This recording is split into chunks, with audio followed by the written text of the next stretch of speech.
Hello दोस्तों, कैसे हैं आप लोग। तो आज का हमारा जो वीडियो है वो है कि ऐसा क्या हो गया कि यूरोपीय जो कंपनियां थी वो भारत की ओर रुख करने लगी, उन्हें भारत की तरफ एक जलमार्ग वाला रास्ता चुनना पड़ा। क्या ऐसा रीजन हो गया था यूरोप में, ठीक है। इसके बारे में हम देखेंगे, फिर नेक्स्ट वीडियो में मैं बताऊंगा कि कैसे कैसे बारी बारी सब कंपनियां का आगमन भारत में होता है। तो पहला हमारा चलता है कैसे वो लोग आए, क्या रीजन था आने का, ठीक है। तो पहला हमारा देखिए कि व्यापारिक काल, मतलब कि व्यापार के लिए ही वो लोग आए थे यूरोप कंपनियां। देखिए जो हमारा एशिया से, भारत से जो हमारा यूरोप की तरफ से जो व्यापार चलता था वह डेरियस और सिकंदर के समय से चलता था। उसके बाद देखिए क्या हुआ कि ये जो जिस रास्ते से ये लोग व्यापारी का रास्ता चलता था, जिस रास्ते से व्यापार चलता था वह बंद हो गया। क्या ऐसा हुआ, तो उसमें सबसे पहले देखेंगे हम कि देखिए यूरोप के पूर्व में एक बाइजेंटाइन साम्राज्य था, इसे हम रोमन साम्राज्य भी बोलते थे, पूर्वी रोमन साम्राज्य। और एक मध्य एशिया में तुर्कों का साम्राज्य था जिसे हम बोलते हैं उस्मानिया सल्तनत या उस्मानियों का साम्राज्य, ठीक है, उस्मानिया सल्तनत। अब ये जो उस्मानिया सल्तनत था ये हमेशा बाइजेंटाइन रोमन पर आक्रमण करता रहता था, ठीक है। फिर कंटिन्यू लगातार आक्रमण करता रहता था, लेकिन 1453 में तुर्कों को बाइजेंटाइन पर अधिकार प्राप्त हो गया, मतलब कि पूर्ण नियंत्रण हो गया। तो जो ये पूरब का रास्ता था तुर्कों का नियंत्रण हो गया, ये रास्ता बंद हो गया, क्योंकि एशिया से जो रास्ता था व्यापार का वह यहाँ से जाता था, तुर्कों का नियंत्रण था, इसी बाइजेंटाइन साम्राज्य के जाता था। इसमें पूरा नियंत्रण किसका हो गया, मध्य एशिया पर, और इसको बाइजेंटाइन को मिलाकर तुर्कों का हो गया। तुर्कों ने ये रास्ता बंद कर दिया और कोई भी यूरोप का जो देश था वो कोई भी तुर्कों से नहीं मोल लेना चाहता था, दुश्मनी आक्रमण ये सब नहीं करना चाहता था, ठीक है। और देखिए जब बाइजेंटाइन साम्राज्य का पतन हो गया, जब इसके बाद आक्रमण कर दिया, तो अब इससे देखिए जो घटना हुई इसे हम बोलते हैं कुस्तुतुनिया का पतन, क्योंकि कुस्तुतुनिया के नाम से भी बाइजेंटाइन साम्राज्य जाना जाता है, ठीक है। अब देखिए कि पूर्व पश्चिम मार्ग पर तुर्कों का नियंत्रण हो जाता है। आगे देखिए क्या हो, फिर एक मेन रीजन हमारा है कि वो लोग आए क्योंकि भाई सबको जरूरत है व्यापार का, सब हुआ। देखिए यूरोप में क्या हुआ था कि नौ धनाढ्य वर्ग का विकास हो गया था, मतलब कि उभर रहे थे नौ धनाढ्य वर्ग। पुनर्जागरण में नौ धनाढ्य वर्ग उभर कर आए सामने। अब नौ धनाढ्य जब उभर धनी हो गए ये लोग, नए नए धनी, मतलब इसका कहने का मतलब है कि नए नए धनी लोग आए, उभरे। तो ये लोगों को विलासिता के लिए सामान वस्तु सब चाहिए होता था। उसमें सबसे मेन इंपॉर्टेंट होता है खाने की सामग्री, और वहाँ खाने की सामग्री में बचाने के लिए मसाला इंपॉर्टेंट होता था, क्योंकि वहां पर ठंडी में सब फ्रिज करते थे। तो यहाँ पर मसाला कहाँ जाता था, दक्षिण पूर्व एशिया, जिसमें से सबसे ज्यादा इंडोनेशिया, ठीक है, यहाँ जाता था। सबसे बीच में भारत ही आता था एशिया के बीच में, तो भारत का बहुत ज्यादा मतलब की जरूरत था। अब देखिए सामंतवाद का अंत। अब यूरोप में क्या हो रहा था, सामंतवाद का मतलब होता है कि देखिए एक कोई बड़ा क्षेत्र है, ठीक है, ये बड़ा क्षेत्र है, इसमें यहाँ ये छोटे छोटे क्षेत्रों में जो इसका अधिकार होता है उसे सामंत, ठीक है, ये सामंत जो अधिकार करें वो सामंत का शासक इसे बोलते हैं, ठीक है। इन लोग का पतन हो रहा था और एक बड़े क्षेत्र में केवल राजा की उत्पत्ति हो रही थी कि राजा अब सब पूरे क्षेत्र में केवल राजा का अधिकार रहेगा, वही फैसला लेगा, ठीक है। अब देखिए जो ये सामंतवाद ये जो था अंत हो रहा था, इसमें क्या था, जो सामंती थे उनका पतन हो रहा था, तो वो अपने मतलब कि अपने घर को बोल सकते हैं, अपने छोटे मोटे क्षेत्र को, अपने जरूरतों को चलाने के लिए ये लोग क्या करते थे, सामंती जो थे ये लोग व्यापार को बढ़ावा देने लगे। व्यापार को बढ़ावा मतलब कि उसमें जो व्यापारी थे उनको पैसे इन्वेस्ट करने लगे। उसी के साथ साथ देखिए राजतंत्र का उद्भव भी हो रहा था, ठीक है। अब उसके बाद देखिए क्या हुआ कि जब पुनर्जागरण हुआ था, पुनर्जागरण के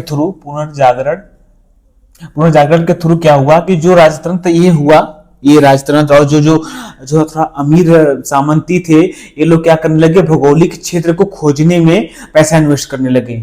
मेनली इसमें मेन फोकस था राजतंत्र का ही, ठीक है, लेकिन उसमें छोटे मोटे जो सामंती थे वो भी पैसे इन्वेस्ट करते थे, ठीक है। तो अभी ये लोग क्या किए, भौगोलिक अन्वेषण का मतलब होता है अन्वेषण, ठीक है, अन्वेषण का मतलब कि सर्च, मतलब कि जैसे कि भारत का कैसे हुआ, ठीक है। अब इसी में देखिए मैं आगे बता रहा हूं कि बस इतना समझिए आप लोग कि भौगोलिक अन्वेषण का मतलब होता है कि भौगोलिक क्षेत्रों का खोज करना, रास्ते की खोज करना, ये सब। अब देखिए इसमें राजतंत्रों का मेन समर्थन था, सबसे ज्यादा राजतंत्रों का। अब इसी में देखिए पुर्तगाल के जो जो इनमें पैसा इन्वेस्ट किए, ज्यादा रुचि दिखाए अन्वेषण में, उसमें सबसे पहले पुर्तगाल का एक शासक था हेनरी द नेविगेटर, इसका नाम आता है। और स्पेन के शासक फर्डिनेंड तथा इजाबेल, महारानी इसाबेल, इसाबेल या इजाबेल भी बोला जाता है, ठीक है, उनका नाम आता है। अब इसी में देखिए जो अमेरिका की खोज करता है कोलंबस, ये देखिए ये क्या था, ये स्पेन का था, ठीक है। स्पेन का एक इतालवी नाविक था, इतालवी नाविक, ठीक है, इतालवी नाविक था। यह अकस्मात बोल सकते हैं, यह निकला तो था इधर के लिए एशिया के लिए, लेकिन ये गलती से पहुंच गया अमेरिका महाद्वीप में, ठीक है। तो अमेरिका की खोज हो गया 1492 में, कोलंबस ने कर दिया। अब देखिए पुर्तगाल का एक नाविक है वास्को डिगामा, ठीक है, पुर्तगाल का नाविक वास्को डिगामा, जो कि देखिए 1498 में भारत का खोज किया। भारत के एशिया के लिए जो भारत का खोज करने आया था साले के लिए, उसमें भारत का खोज इसने किया। मतलब कि खोज क्या किया, मतलब भारत तो पहले से यहाँ पर था, ये भारत को उसको नहीं पाया, ठीक है। बीच में जब ये जा रहा था मसाले के लिए एशिया की तरफ, मेनली इंडोनेशिया, तो इसने यहाँ पाया। अब देखिए पुर्तगाल में उससे भी पहले एक नाविक था बार्थोलोम्यू डियाज, जो कि 1488 में उत्तमासा अंतरीप की खोज कर लिया था, ठीक है। और उसे हम बोलते हैं केप ऑफ टाउन, उत्तमासा अंतरीप बोलिए, या फिर कह सकते हैं केप ऑफ डाउन, इसे उत्तरी उत्तमासा अंतरीप भी बोला जाता है। देखिए क्या होता है, जब आप वो देखेंगे ना विश्व वाला, तो देखिए इसी में है, यहाँ पर ही वो है, क्या नाम है कि उत्तरी उत्तमासा अंतरीप या उत्तमासा अंतरीप, यही है, केप ऑफ गुड होप इसी जगह है। तो यहाँ पहले से ही बार्थोलोम्यू डियाज यहाँ तक खोज कर लिया था। इसका मतलब कि वास्को डिगामा को यहाँ तक आने के लिए ज्यादा मेहनत नहीं करना पड़ता होगा, वो डायरेक्ट यहाँ उसको पहले से था, ठीक है, यहाँ पहुंच गया होगा। उसके बाद इसने जो मेहनत किया यहाँ तक आने के लिए, तो ये केप ऑफ टाउन। इसके बाद देखिए जब इधर हो गया तो जो पुर्तगाल इधर हो गया, ये दोनों देखिए पुर्तगाली की पहले बात, ये दोनों पुर्तगाली हैं, एक केवल इतालवी अमेरिका का है। तो जब ये एशिया का खोज हो गया, एशिया का रास्ता मिल गया भारत का, तो ब्रिटिश, फ्रेंच, डच ये लोग भी आना बाद में शुरू किए। मैं अगली वीडियो में बताऊंगा कि कौन कब कैसे आया, ठीक है। अब देखिए, लेकिन जब स्पेन कहाँ खोज करता है वास्को कोलंबस, अमेरिका का, तो अमेरिका महाद्वीप में सबसे पहले कौन गया, स्पेन गया। अब स्पेन वहां जाने के बाद लैटिन अमेरिका को और वहां के करीबियाई क्षेत्र को, मैक्सिमम करीबियाई क्षेत्र को पर अधिकार कर लेता है, ठीक है। और उसके बाद पुर्तगाल केवल ब्राजील पर। अब उत्तरी अमेरिका की जब बात आता है तो उत्तरी अमेरिका में ब्रिटेन, हॉलैंड और फ्रेंच, ये 3 देशों ने कब्जा वहां पर किया। कब्जा मतलब करने का मतलब ये नहीं है कि पूरा अधिकार कर लिया, हालांकि ये सब चीजें आपको वर्ल्ड हिस्ट्री में जानने को मिलेगा, लेकिन बस इतना समझिए औपनिवेश के लिए, ठीक है। औपनिवेश का मतलब है कि किसी आप एक स्थान पर गए, ठीक है, किसी आप एक स्थान पर गए, यहाँ के जो सारी भौगोलिक और विकास करने वाली वस्तुएं हैं उनका उपयोग अपने हित में करना, अपने देश के हित में करना, इसे बोलते हैं औपनिवेशिक, और इसे बोलेंगे औपनिवेशिक क्षेत्र, ठीक है। उपनिवेश कर लिया, समझ रहे हैं। आगे फिर मैं इसके बारे में बताऊंगा अगली नेक्स्ट वीडियो में।